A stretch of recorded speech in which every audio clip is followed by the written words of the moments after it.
Hello, welcome to my channel. मैं कानुप्रिया। तो आज हम बात करेंगे कि स्पिरिचुअल अटैचमेंट से स्पिरिचुअल डिटैचमेंट में कैसे जाना है। ये एक तरह का बैराग नहीं है, बैरागी नहीं बनना है। ओके, नाम तो बड़ा हैवी लग रहा है, पर काम और आसान हो जाता है इन सब चीज़ों कॉन्सेप्ट को जीवन में उतारने से। तो पहले हम बात करेंगे स्पिरिचुअल अटैचमेंट किसे कहते हैं। देखिए, हम सब लोग जो सोसाइटी में रहते हैं, समाज में रहते हैं, एक बिलीफ सिस्टम से, बिलीफ पैटर्न से चलते हैं। स्पेशली मैं उनके लिए बना रही हूँ ये वीडियो जो लोग स्पिरिचुअल जर्नी में हैं, और जो लोग नहीं भी हैं वो लोग भी सब चीज़ों को फॉलो कर सकते हैं। तो हम हर चीज़ से अटैच हो जाते हैं। अब स्पिरिचुअल अटैचमेंट किसे कहेंगे कि सपोज़ फलाना ढिमका आदमी किसी संस्था से किसी को फॉलो करता है, किसी का फॉलोअर है, किसी को मानता है। That is not at all wrong. पर जो लोग स्पिरिचुअल जर्नी में चल रहे होते हैं उनको इन सब चीज़ों से डिटैच होना पड़ता है। ये एक तरह का अटैचमेंट है। स्पिरिचुअल अटैचमेंट इसी को कहते हैं। अदर एग्जाम्पल ऐसा हो गया कि हम सब लोग जो स्पिरिचुअल जर्नी में चल रहे होते हैं, हम अकल्ट साइंस सीखते हैं, हम एस्ट्रोलॉजी सीखते हैं, हम रेकी सीखते हैं, हम हीलर बनते हैं, क्रिस्टल्स करते हैं। ये इससे हमको ये ध्यान रखना है कि इनसे हमको अटैच नहीं होना है।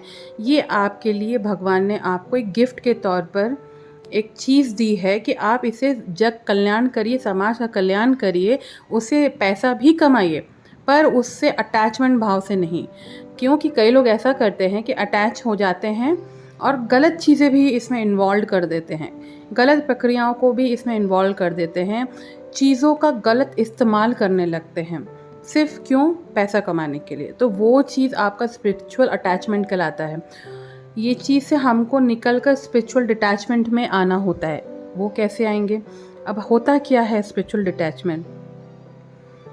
सबसे पहले जितने भी पास्ट मेमोरीज़ हैं, पास्ट इवेंट्स हैं जो आपके को ड्रेन आउट करते हैं, जो आपको नीचे पुल करते हैं, उसको फेडअप करिए, उस मेमोरी को बिल्कुल हटा दीजिए।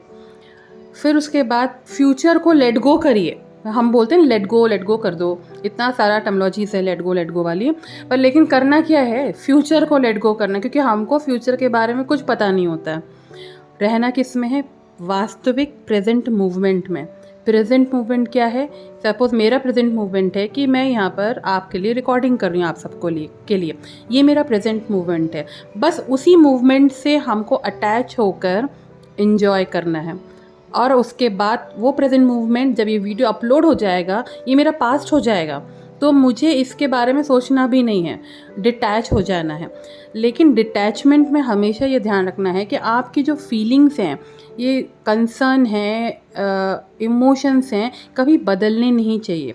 कई लोग ऐसे हो जाते हैं, डिटैचमेंट मतलब कि रूडता आ जाती है उनके अंदर, स्टबननेस आ जाती है। नहीं, अगर आप डिटैचमेंट भाव से चल रहे हो स्पिरिचुअल जर्नी में और स्पिरिचुअल डिटैचमेंट को अपना रहे हो, तो आप सबके प्रति एक तरह देखोगे, सबको एक तरह ही देखना सीख जाओगे। किसी के लिए भेदभाव सब खत्म हो जाता है जब आप स्पिरिचुअल डिटैचमेंट की ओर जाते हैं। लेकिन इसमें हमेशा ये ध्यान रखना है कि आपको इन सब चीज़ों से डरना नहीं है, क्योंकि ये डिटैचमेंट भाव लोगों को गलत फ्रिक्वेंसीज में डाल देता है।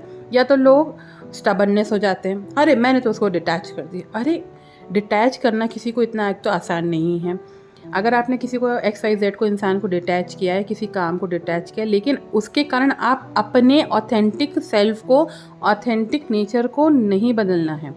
अब हो सकता है कि आप लोग के अंदर क्वेश्चन आ जाए कि भाई स्पिरिचुअल अटैचमेंट में अगर हम अकल्ट साइंस नहीं करेंगे, क्रिस्टल हीलिंग नहीं करेंगे, फलाना ढिमका, जो भी ये सब चीज़ें हैं, तो हमारा घर कैसे चलेगा?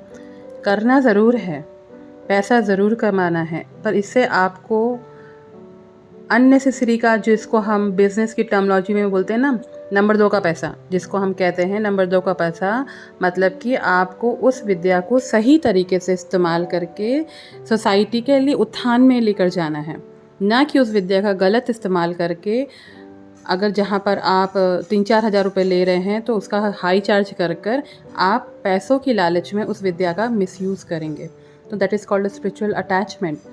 तो हर चीज़ का सही तरीके से इस्तेमाल करना और उसके बाद उसको डिटैच करना, यही आपकी सोल एसेंस को बढ़ाता है, यही आपकी सोल ग्रोथ को बढ़ाता है। तो फिर मिलते हैं नेक्स्ट में। बाय।